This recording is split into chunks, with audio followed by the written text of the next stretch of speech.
Member for Cornwall has the comment. Thank you, Deputy Speaker. October is Breast Cancer Awareness Month, and with breast cancer remaining the most common cancer diagnosis amongst women and one that affects men also, albeit to a lesser extent, it's important that we continue to raise awareness about this prevalent disease.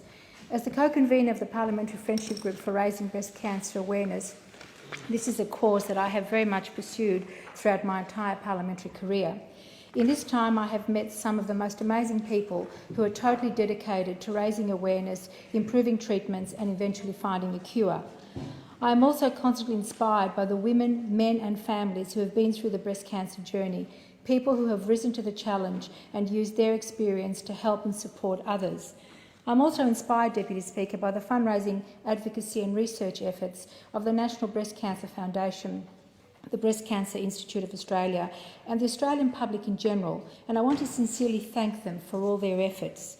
Since October was declared Breast Cancer Awareness Month, it has grown into a worldwide phenomenon, giving Pink Ribbon Day an iconic global recognition and spurring an entire fundraising and awareness industry branded by the symbolic pink woman, and taking in many forms such as the morning teas, and also including a diversity of food retailers who have participated in the fundraising efforts.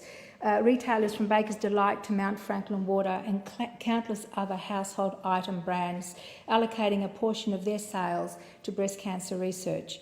It's only through action that positive change can occur. The survival rates for breast cancer have increased, and undoubtedly the Australian community has played a significant role in making this possible through promoting awareness and raising funds.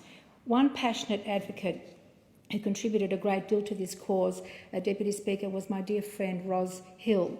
Roz passed away earlier this year on February 26th after a decades-long battle with breast cancer, to which she would dedicate the rest of her life to raising awareness about, especially in young people.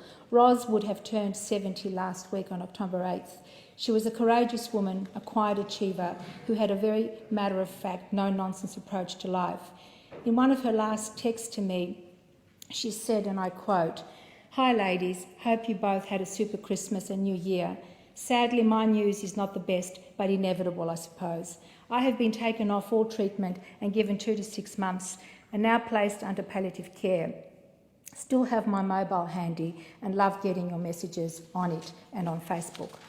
Roz was first diagnosed with breast cancer at 29 years of age, after she had already lost both her parents to cancer. The loss of her parents and her own experience propelled Roz into advocacy work. Roz founded the Young Adults program known as YAP, a not-for-profit organisation. Roz, with her son, the late Peter Hill, who also died from cancer, developed the YAP app to inform young people about breast cancer and encourage them, male and female alike, to conduct monthly breast examinations. Roz was an inspiration. She didn't want attention or commendation. She wanted to make a difference, and that she did. I first met Roz in 2002 when she was campaigning at Parliament House to have breast prosthesis put on the Medicare rebate for those women who had to have mastectomies. This passion and advocacy continued until she passed away. Promoting early detection and raising awareness amongst young people, especially men, were her main focus. The YAP app provided a self-examination guide for both males and females. It's important to acknowledge that breast cancer knows no gender. Both men and women can be diagnosed with breast cancer.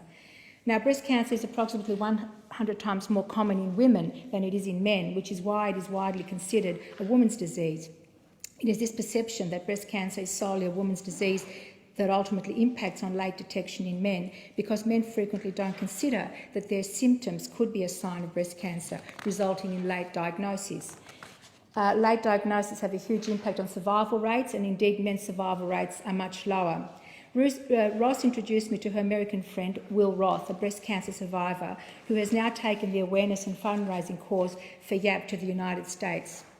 And I want to acknowledge Will and thank him for continuing Roz's work. Will is a very active advocate, and I want to quote him. "YAP stuff is creating a generation of people aware breast cancer knows no gender. All people have the same breast tissue, some more than others, but all are subject to the risks of breast cancer." So all power to Will's grassroots fundraising efforts and campaigning, especially the much loved Busking for Boobs campaign. I also want to thank Sue Purnell, a close friend of Roz Hill, who now heads the YAP program. And I want to say to Sue, yes, we all miss her.